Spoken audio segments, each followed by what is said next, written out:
Throughout history, women have made leaps and bounds in terms of rights and responsibilities. One major activist who contributed to this continual improvement is Elizabeth Cady Stanton.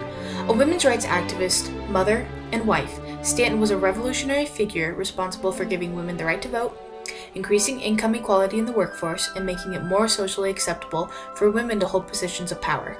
Our society would not be where it is today without the work of Elizabeth Cady Stanton.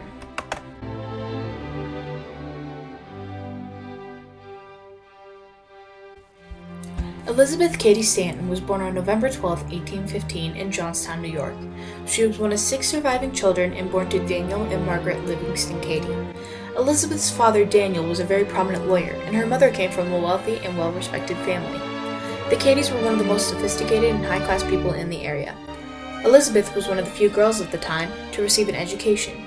She graduated from Troy Female Seminary in 1833. She had a good and plentiful upbringing, however her father had wished he had a son instead. Elizabeth's interest in women's rights began by the influence of her cousin, Gerrit Smith, in 1832 after her graduation from school. In 1848, Elizabeth Cady Stanton and her companion, Lucretia Mott, hosted the first women's suffrage convention, which was attended by 300 people. Elizabeth and Susan B. Anthony, another revolutionary women's rights activist, were introduced to each other in Seneca Falls, New York, in 1851, when both of them were in their 30s. They soon became friends and formed the Women's New York State Temperance Society, electing Elizabeth as their president in 1852. In 1854, the two began their campaign with Elizabeth giving her address to the state legislature of New York. In the 1850s, Elizabeth Cady Stanton and Susan B. Anthony go through a decade-long phase of writing and presenting papers to the New York legislature regarding women's rights, equality and opportunity in the workforce, and voting. Stanton served as the leading voice and philosopher, while Susan B. Anthony was the powerhouse. Anthony and Stanton's efforts were a large contribution to the passing of the Women's Property Act in 1860, which stated that women were able to possess and earn money during marriage. 7 years later, Elizabeth Cady Stanton and Susan B. Anthony began publishing Revolution, a newspaper entailing events in women's rights and suffrage. In October of the same year, the two took across a huge tour funded by George Francis Train. They toured from Lawrence, Kansas to Leavenworth, Kansas. In 1871, Elizabeth Cady Stanton and Susan B. Anthony created the National Women's Suffrage Association to help them facilitate the fight for equality. In one of her most renowned speeches, The Solitude of Self, Elizabeth Cady Stanton said, "To throw obstacles in the way of a complete education is like putting out the eyes. To deny the rights of property is like cutting off the hands. To refuse political equality is to rob the ostracized of all self-respect, of credit in the marketplace, of recompense in the world of work, of a voice in choosing who makes and administers the law, a choice in the jury before whom they are tried, and in the judge who decides their punishment. Think of a woman's position, robbed of her natural rights, handicapped by law and custom at every turn, yet compelled to fight her own battles, and in the emergencies of life to fall back on only herself for protection." Elizabeth and Susan continued campaigning and touring the country together in their later years of collaboration, gaining more and more support as time went on. They also co-authored The History of Women's Rights, which was later established in 2 volumes. In Stanton's final year, she wrote the Women's Bible, which detailed her viewpoints towards inherently sexist Christianity. As an established figure of the time, she was able to amass support for her position, despite its slightly negative position on some aspects of Christianity.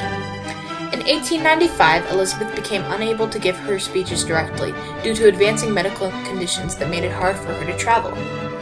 The work that she published from her home would still make it easier for her to make a stance on common beliefs and challenge sexism.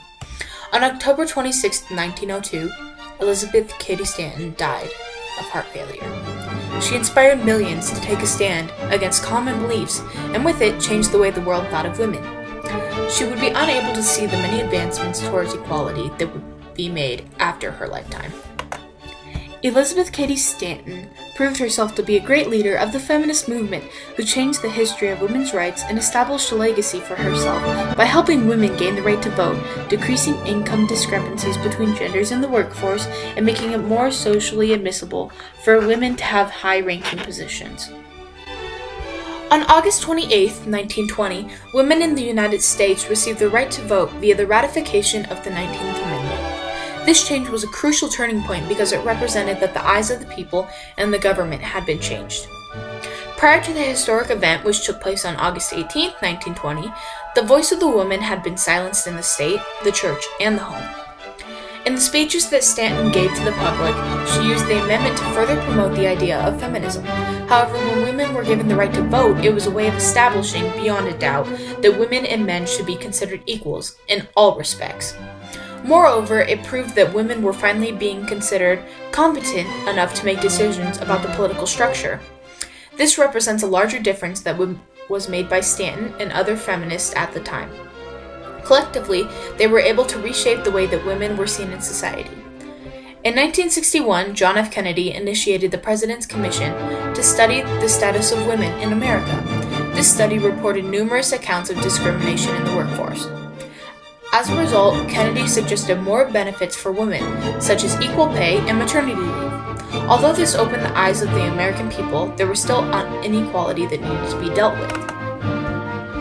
July 10th of 1963 was the day that the Equal Pay Act was passed.